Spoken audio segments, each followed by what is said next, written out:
بسم الله والصلاة والسلام على رسول الله. مرحبا بكم احبابي عندي في قناتي لا كويزين دو لولا هينو. وصفتنا لنهار اليوم هي غريبية الشبكة بذوق البيستاش. هذه طلبية تاع عروسة راح نجيبوا لها عيد الأضحى المبارك، ربي يهنيها ويهني جميع العرايس. اذا راح نبداو مع المقادير بعد بسم الله الرحمن الرحيم. هنا راح نبداو بالعجينه تاع الغريبيه. راح نجيبوا الزبده تاعنا ندوبوها ونديروا كيلة ناقصه صبع من الزبده كما قاعده نشير لكم هنايا في الفيديو. راح نضيفوا عليها هنايا الفارينه، راح ندير 4 كيلات فارينه دائما ناقصه اصبع. هنايا الفارينه فقط للتنويه، انايا كنت صيرتها وغربلتها مليح. هنايا فقط بالنسبه للناس اللي يسالوني دائما على الفارينه اللي نديرها، هنايا الفارينه دائما النوع، مانيش راح نبقى يعني على فارينه وحده ولا نوعيه وحده، ومش قاعده دائما كما نقول لكم ونوصيكم، مانيش قاعده ندير في الاشهار، وانما اجابه لاسئلتكم. انايا ندير ساعات فارينه الدار يعني هي مليحه بين قوسين، فارينه البركه، وساعات ندير لا بلانش.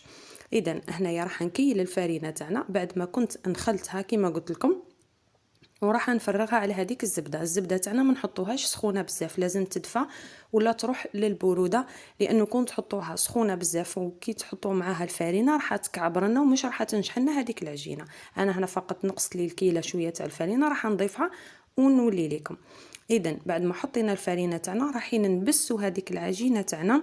شوفوا الطريقه كيفاه كيما متعودين عليا، دائما نحكها ما بين صبع اليدين، لانه هذه حيله من الحيل اللي تخلينا اي عجينه تاعنا تنجح.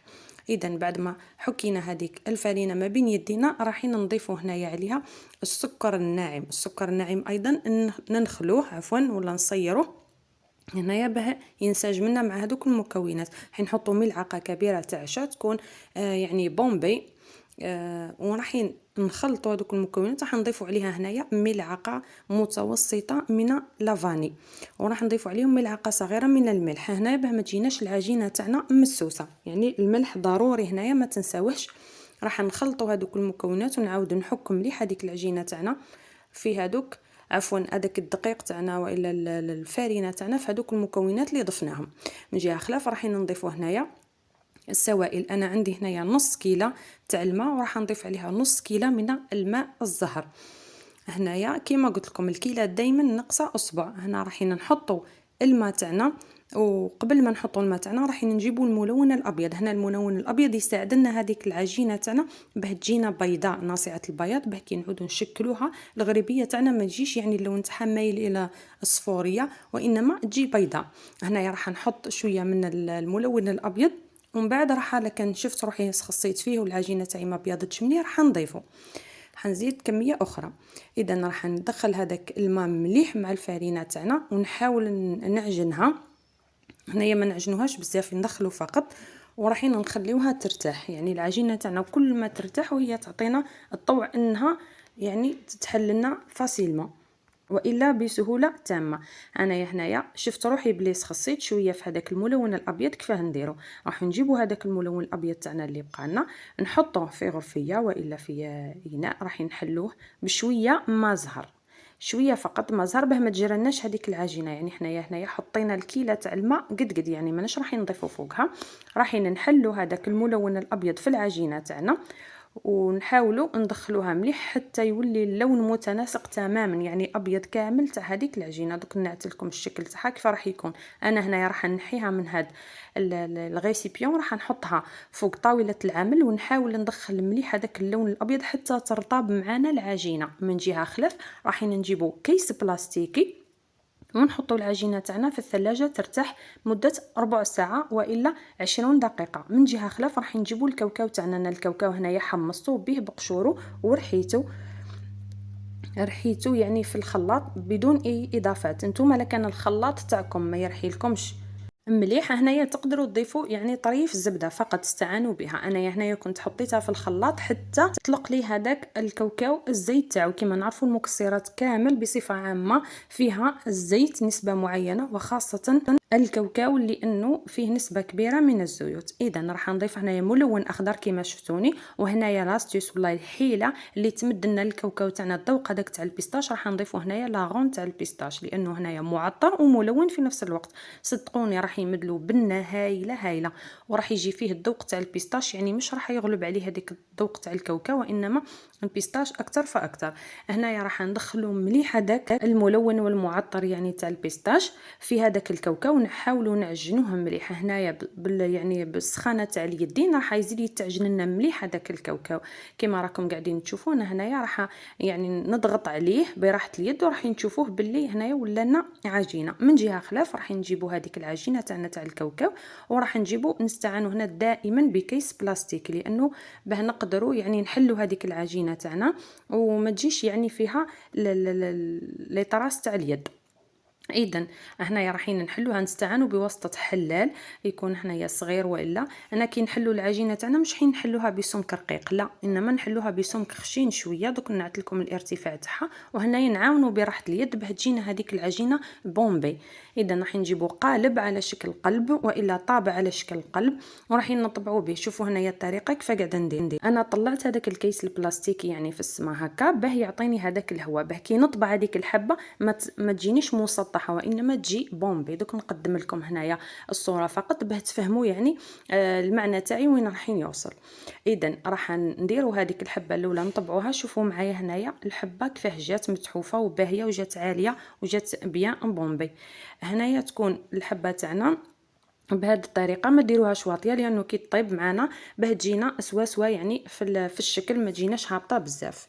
اذا راح نزيد ندير معكم الحبه الثانيه وباه تشوفوا الشكل تاعها كيفاه جا. انا هنايا راح نطبع حبات تاع القلب تاعنا بكل والا الكاوكاو تاعنا بكل والا الحشو، وراح نحطوهم دو كوتي. يعني هنايا باه تكونوا لاصحاب المشاريع ولا لا كان عندكم مناسبه ولا تخدموا يعني بهذه الطريقه باه تجي خدمتكم متوله وتجي منظمه وتخدموا بالساس. يعني هنايا ما تكونش رايحين تقلقوا من الخدمه ابدا، لانه كي تسجيو كلش تحطوا على حيدا راح يجيكم كل شيء سهل. من جهه خلاف شوفوا العجينه تاعنا هنايا بعد ما ارتاحت، شوفوا البياض تاعها كيفاه جا وجات رطبه هايله على كيف. انا هنايا راح نقرقبها ولا نقرصها، عفوا نديرها كويرات، وراح نستعين دائما بكيس بلاستيكي. هنا كما تعرفوا العجينه تاعنا كل ما نخليوها في الهواء راح تشيح لنا. اذا رايحين نستعانوا بهذاك الكيس البلاستيكي ونحطوها فيه. من جهه خلاف راح نرشوا شويه تاع النشا فوق طاوله العمل ونجيبوا حلال نحلوا العجينه تاعنا هنايا بسمك رقيق جدا، ماشي رقيق خلاص وانما دوك نعت لكم هذيك ليبيسور تاعو قداه. راح نجيبوا صينيه كما راكم قاعدين تشوفوا ونرشوها بالنشا، لانه هنايا كي نطبعوا الحبات تاعنا راح نحطوهم طول يعني فوق هذيك الصينيه. كما قلت لكم ننظموا العمل تاعنا فقط راح يجينا كل شيء سهل، مشاريع ولا يعني عرس والا عيد، يعني هنايا فقط النظام هو اساس الحياه. اذا هنايا راح نحيو هذاك النشا الزائد، راح نجيبوا القالب تاع القلب تاعنا. هذه القاعده تاع الحشو تاعنا. هنا دوك تشوفوا الشكل تاعها كيفاش يجي. صدقوني هذه الغريبيه تجي بسم الله ما شاء الله، يعني تجي منظر وذوق يعني في زوج، يعني تحمر الوجه صح. ديروها في العيد في المناسبات في الاعراس راهي ماكمش رايحين تندموا عليها. اذا هنايا راح نطبع الاشكال كامل ودوك نعت لكم يعني الارتفاع تاع العجينه تاعنا. شوفوا كيفاه جات رقيقه ماشي بزاف، وراح نحطوها بكل في هذيك الصينيه تاعنا. ومن جهه خلاف راح نزيدو نجيبوا قالب اخر دائري يكون اكبر من القلب بشويه. شوفوا هنايا كيفاه درت لكم باه تعرفوا الحجم فقط. راح نطبعوا هذيك العجينه تاعنا كامل داير ساير، وهي تاني هذوك الدوائر حنديروهم رقاق بنفس السمك تاع هذوك القلوب، وراح نحطوا هذاك الكيس بلاستيك فوق هذوك القلوب ونزيدوا نحطوا هذوك الدوائر. سما نسجيو الخدمه كامل على جنب باه من بعد نخدموا تجينا سهله وما نطولوش خلاص في خدمتنا. انا فقط احبتي اللي مازال ما اشتركش معايا في قناتي نذكركم ينزل درك يفعل زر الجرس ويضغط على زر اعجبني هكا بيوصلكم كل جديد في قناتي، ويبارطاجي الفيديو هذا والفيديوهات الاخرى مع احبابكم هكا باه تكبر قناتنا بكم ومعكم. كل هذا فضلا وليس امرا ومشكورين مسبقا. هكا راح تشجعوني باه نقدم لكم دائما الاجمل والافضل ودائما نعطيكم الجديد اللي معايا.